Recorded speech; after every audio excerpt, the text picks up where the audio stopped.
Do you know what mangroves are? Essentially, mangroves are like trees that grow out of the water. So they create these little islands. There's a lot of fish, a lot of nature stuff, birds and whatnot. On our last day in Kenya, Scott, Hank, and I were on our way to the airport, and we met one of Scott's friends in Mombasa, Bosco.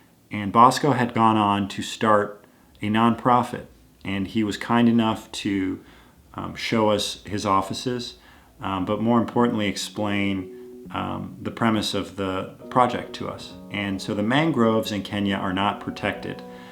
They're often cut down for, the wood is good for fuel and for building, and lots of locals just go with their boat and chop stuff up. So in order to combat that and to help develop the area, he came up with this brilliant idea to start planting beehives, started harvesting honey on the mangrove. Why? Well, twofold. The first of which is he was hoping to prove that if the land had value, the country would protect it.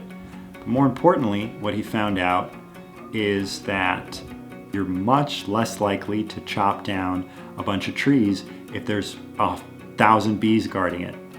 And so what he would do is he'd work with the local villagers to kind of maintain these beehives and harvest the honey and sell it to restaurants, hotels, grocery stores, and all of the proceeds would go back to the villagers. So he was creating economic resource while also trying to protect natural resource, which is a really brilliant idea. He was kind enough to take us up to the rooftop of his office because they were having a ceremony with all of the local villagers who were maintaining and doing the farming.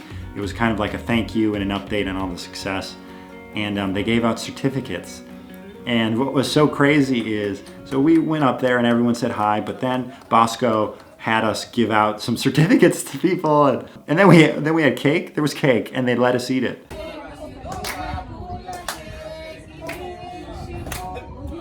They let us eat their cake. Like, that cake was their cake, and they shared it with us. And it was very indicative of my experience in Kenya at large.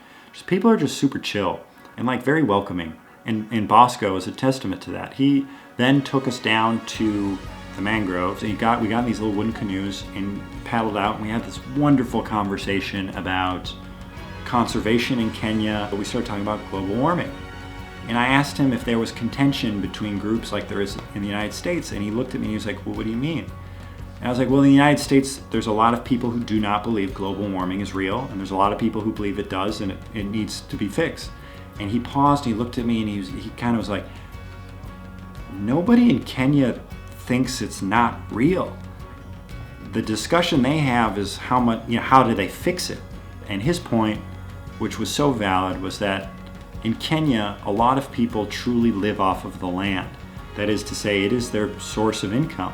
And as the environment changes, it affects the land and thus directly affects their ability to earn a living. It is something that depends, like someone who is doing fishing will tell you, because here most fishermen have a good catch when it is raining because of the salinity level. When it rains and the water mixes, the fish have enough time to grow bigger and better catch because of salinity. But when it is dry, the salinity level in the you understand the salinity goes down. Yeah. Okay? And then the fish catch They're smaller. Yes. But you need a fisherman to tell you. Yeah. Not someone who's in the office That's the and problem. looking at what is trending and getting into a supermarket and getting a juice. In the United States, that doesn't exist. There's a disconnect between our resources and our lifestyle. For example, I don't know where my food comes from. It comes from a truck and it goes to the grocery store and I pick it up at the grocery store. Well, a lot of places in Kenya, food, everything's pretty much locally sourced. So if it's not growing, there's no food. You can't eat. And that was a really profound conversation. And to have that in such a beautiful environment, it was the perfect way to end the trip. We got some sick selfies too. But moral of the story, if you need to protect something, bees, man. Just bees. Here it's just the bugs.